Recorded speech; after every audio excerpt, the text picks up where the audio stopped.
სანახაობისათვის განკუთვნილი ადგილი ანუ თეატრი, ისევე როგორც ხელოვნების სხვა დარგები მჭიდროდაა დაკავშირებული ხალხის ცხოვრებასთან, მის ისტორიასთან და კულტურასთან. თეატრის წარმატებას თუ წარუმატებლობას მისი ამა თუ იმ ფორმის, ტენდენციის, იდეის განვითარებას, თანამედროვეობასთან კავშირს განაპირობებს საზოგადოების მოთხოვნები. იგი მხატვრულ წარმატებას მაშინ აღწევს, როდესაც ეპოქალური იდეებითაა გამსჭვალული და სიღრმისეულად ასახავს ადამიანის შინაგან სამყაროს. თეატრში ცხოვრებისეულ სინამდვილეს მსახიობი მაყურებლის თვალწინ დრამატული მოქმედების საშუალებით გადმოსცემს. მისი სპეციფიკა მოითხოვს სცენისა და მაყურებლის ინტერესთა ერთიანობას, ემოციურ და სულიერ თანხმობას. ეს არის საზოგადოების ესთეტიკური, ზნეობრივი და პოლიტიკური აღზრდის მძლავრი საშუალება.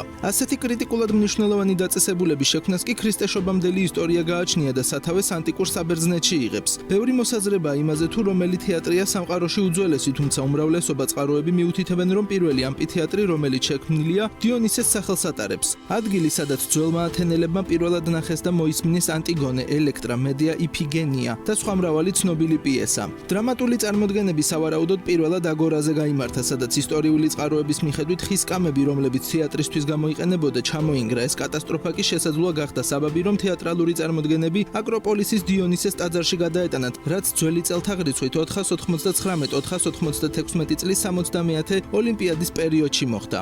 იგი ბუნებრივ ღრუში იყო აშენებული და დღემდე შემორჩენილია ძირითადი სცენა და მისგან მიმავალი საფეხურების ნაწილები. ნაგებობა დიონისეს საპატივცემულოდ აშენდა და იქ გამართული სპექტაკლებიც მას ეძღვნებოდა. ძველ საბერძნეთში ის იყო ღმერთი, რომელიც პასუხისმგებელი იყო სიამოვნებაზე, მათ შორის შედიოდა ღვინო, ნადიმი, ცეკვა და თეატრიც. ამიტომ გასაკვირი არ არის, რომ ძველი საბერძნეთის უძველესი და ერთ-ერთი უმთავრესი თეატრი დიონისეს სახელს ატარებს და რომ იქ გამართული სპექტაკლები, ფესტივალები და წარმოდგენები თავდაპირველად სულიერი მნიშვნელობის მქონე იყო.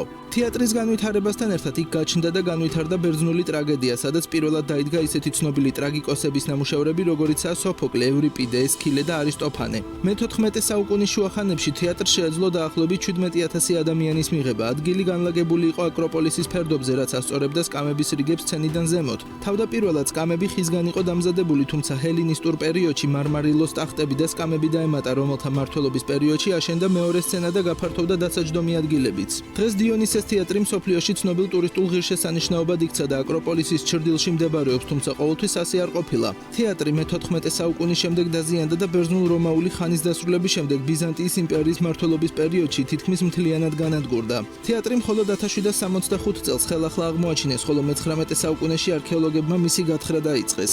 მან მნიშვნელოვანი რესტავრაცია გაიარა, რაც დღეს საშუალებას გვაძლევს უკეთ გავიგოთ მისი თავდაპირველი სახე. დიონისეს თეატრი იყო არა მხოლოდ სულიერი და კულტურული მნიშვნელობის ადგილი, არამედ არქიტექტურული გავლენის ნიმუში. ის გახდა თეატრების პროტოტიპი და ბერძნული კლასიკური დრამების პირველი სახლი, რომელიც შემდეგ ბერძნულ და რომაულ საზოგადოებებში სხვა თეატრებში გამეორდა. რაც შეეხება პირველ თეატრს როგორც შენობას, რომელიც თანამედროვე გადახურული სახით ხვდება გარემოში, ეს ოლიმპიკოს თეატრია, რომელიც ვენეციაში მდებარეობს და 1580-85 წლებში აიგო.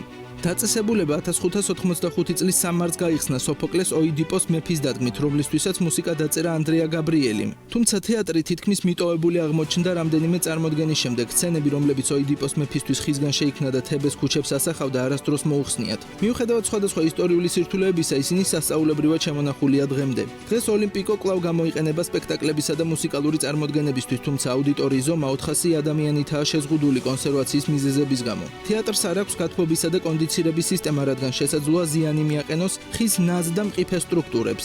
ოლიმპიკო იმდენად ლეგენდარულია, რომ მან თავისი ვიზუალით რამდენიმე ახალი თეატრი შთააგონა, მათ შორის პირველი, რომელშიც მისი გავლენა ყველაზე აშკარად ჩანს, არის თეატრო ალანტიკა საბიონეტაში.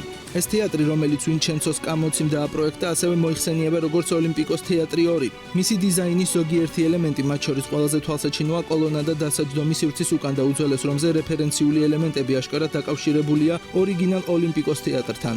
ეს თეატრის საინტერესო მაგალითია იმისა, თუ როგორ გადაიქცა ოლიმპიკოს არქიტექტურული მემკვიდრეობა სხვაგვარად ინტერპრეტირებულ და მოდიფიცირებულ თეატრალურ სივრცეებში. 1994 წელს ოლიმპიკოს თეატრი იუნესკოს მსოფლიო მემკვიდრეობის ძეგლთა სიაში შეიყვანეს. მისი აღიარება საფუძვლად დაედო თეატრის საოცრად კარგად შენარჩუნებულ მდგომარეობას და რენესანსის არქიტექტურის ისტორიაში მის განსაკუთრებულ მნიშვნელობას. დღეს ოლიმპიკოს თეატრში წარმოდგენები 2 სეზონზე იმართება. Il Suono dell'Olimpico ფესტივალი გაზაფხულზე ტარდება და მუსიკალურ ღონისძიებებს მოიცავს, ხოლო კლასიკური პიესების სპექტაკლები შემოდგომაზე იმართება.